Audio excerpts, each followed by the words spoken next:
Hey, and welcome to the highlights of episode number 57 with JP Sears. I love this episode so much, but some of my favorite parts of the episode were when JP talks about how he navigates negativity online and how he moves through fear when it comes up today. Plus, I also love when he shares about authenticity and how fearlessness is an illusion. But there is so much more wisdom and inspiration from this beautiful man that you get in the full episode. So, to listen to the full podcast and to get all the info in the show notes, head to melissaambrosini.com/57 right now. JP, it is so great to have you on the show. I'm very, very excited for today's episode. What's it like to be enlightened? It's a great responsibility. I think like Spider-Man's uncle once said, with great power comes great responsibility. I don't know what the hell that responsibility is, but yeah, what's it like to be enlightened? That's a good question. I'm trying to figure that out myself. Well, when I first came across you, I actually didn't know if you were serious or whether you were a comedian. Like, I was so unsure the first video that I ever watched. Do you get that a lot, or are people confused? When I started making the comedy videos, maybe about 3 years ago, because I didn't see anybody else. I'm sure there were some, but I didn't see anybody else making comedy videos on spirituality and health. So people were definitely confused in the beginning, and some people would get it straight away. And my particular style of humor is satire. So slapstick comedy is very easy to recognize, but satire, essentially saying things with a straight face.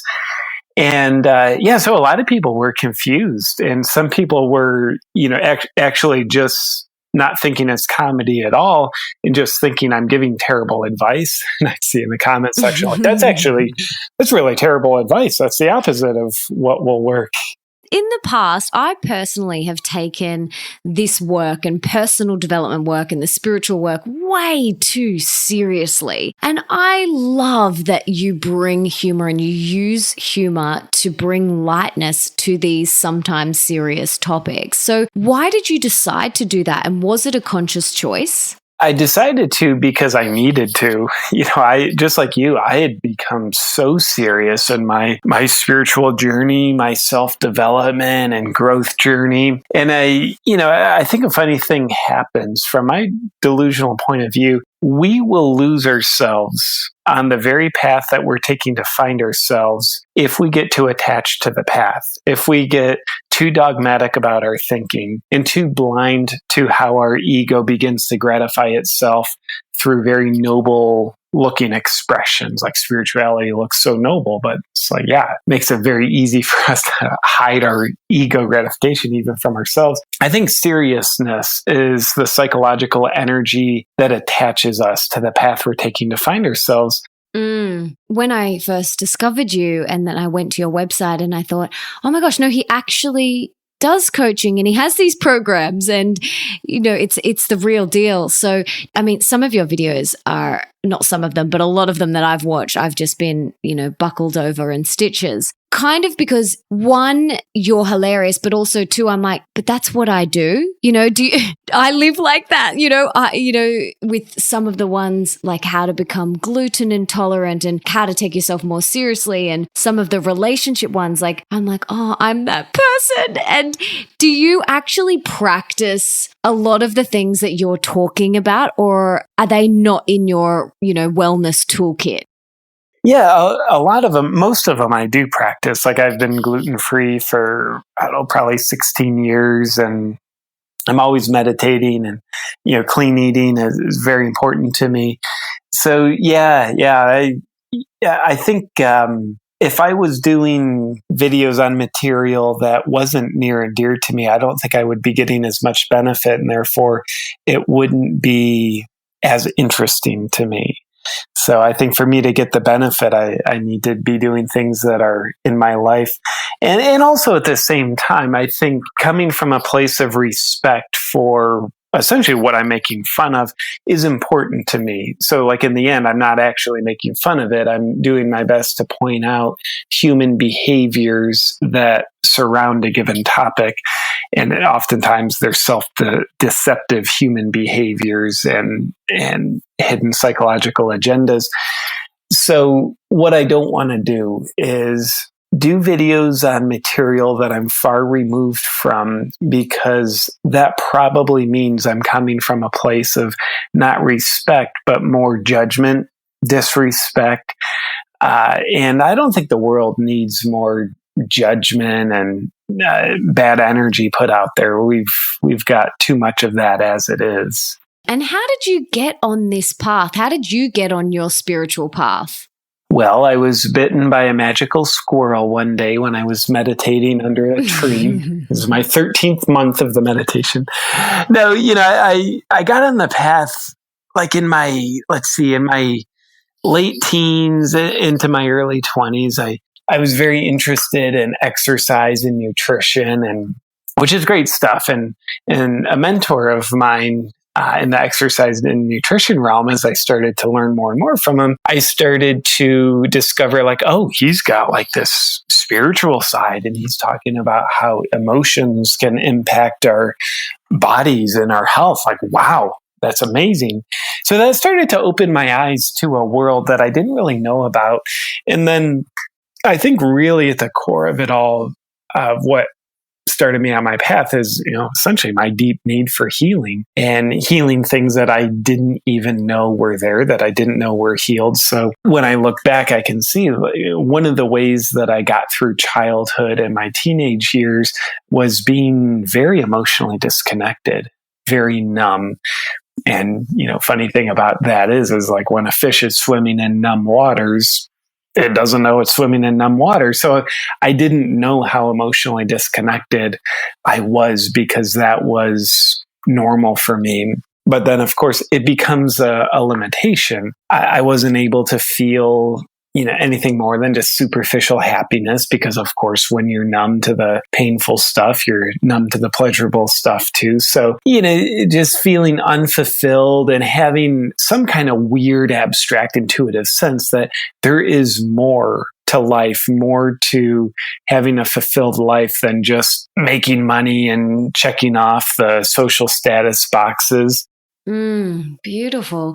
And when you first then began sharing what you were learning and using the videos as your medium to do that, did you encounter a lot of blowbacks from people and people saying, oh, you can't do that, these are serious issues? And if so, like, how did you deal with that? Yeah, there was some blowback. I mean, it wasn't an overwhelming amount, but for a guy who just started making comedy videos and they were getting decently viewed right off the bat, a little bit of blowback was certainly a challenge to deal with. And I think there were a few ways I dealt with it. One, doing my best to reground myself in what's important to me, what's my purpose here, where am I coming from? Because someone getting angry at a video, if I get essentially hypnotized by that, tricked by their thinking, then I start to think that I'm coming from where they think I'm coming from.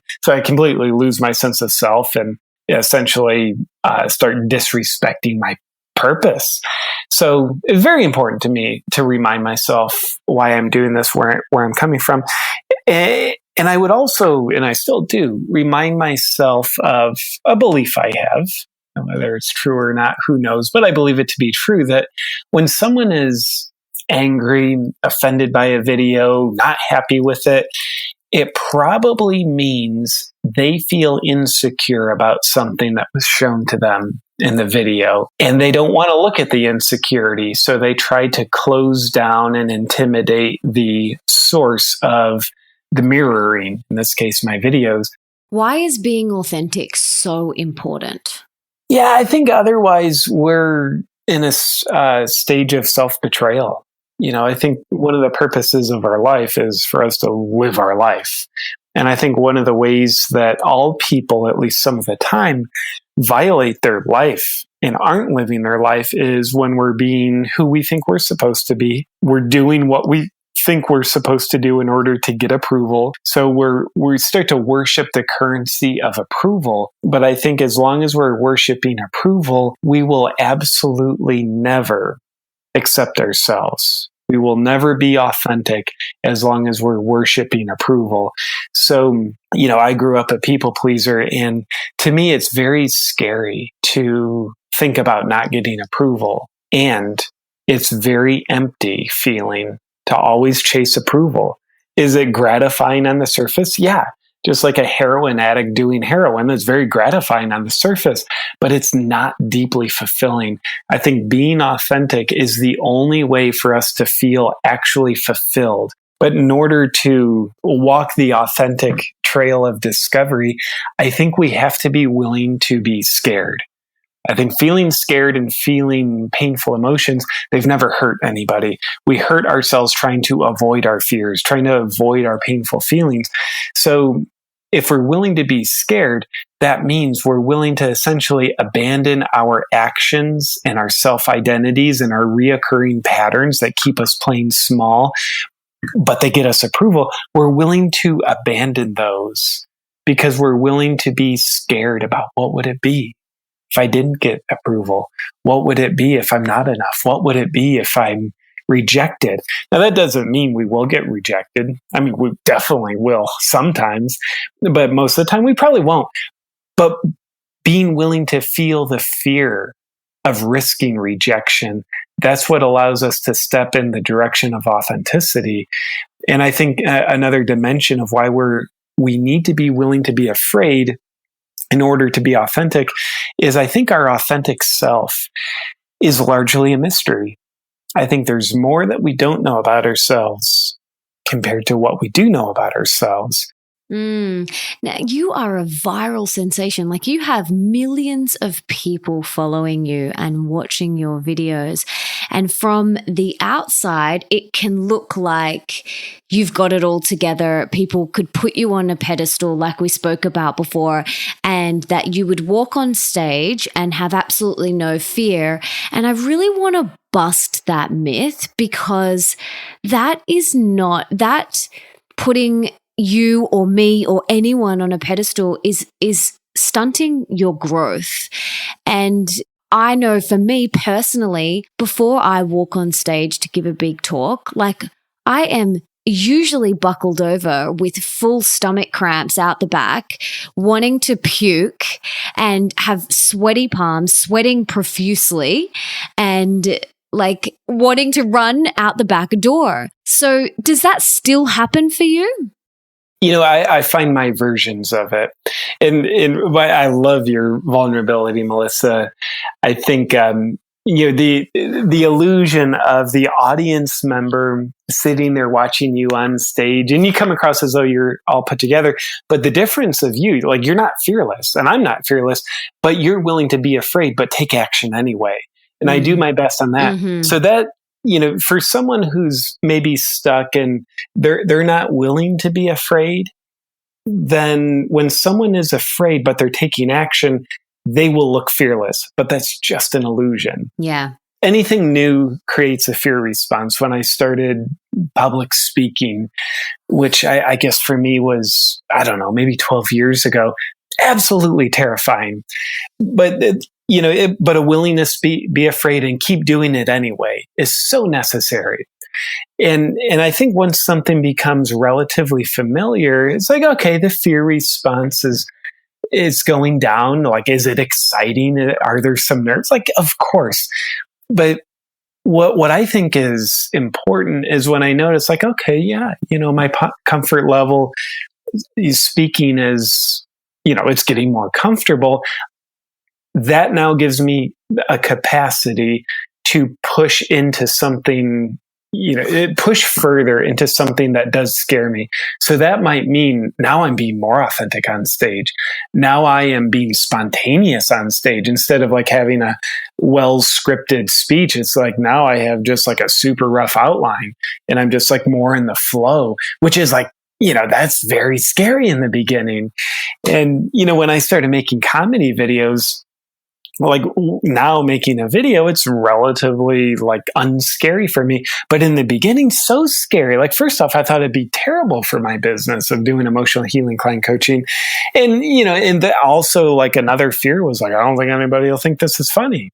But I was willing to be afraid and take action anyway. And then after enough repetitions, it's like, okay, the videos, like, they don't scare the daylights out of me. So I start making videos on what I think is more risky subject matter, not just playing it safe by being in the goofy spiritual realm, but now I'll start approaching like social issues. It is a disservice for anybody to look at you on stage, look at what I do and think that there's fearlessness. It's like, no. We are humans pooping out of our butts too. We get afraid. And I think on our good days, we're willing to take action anyway.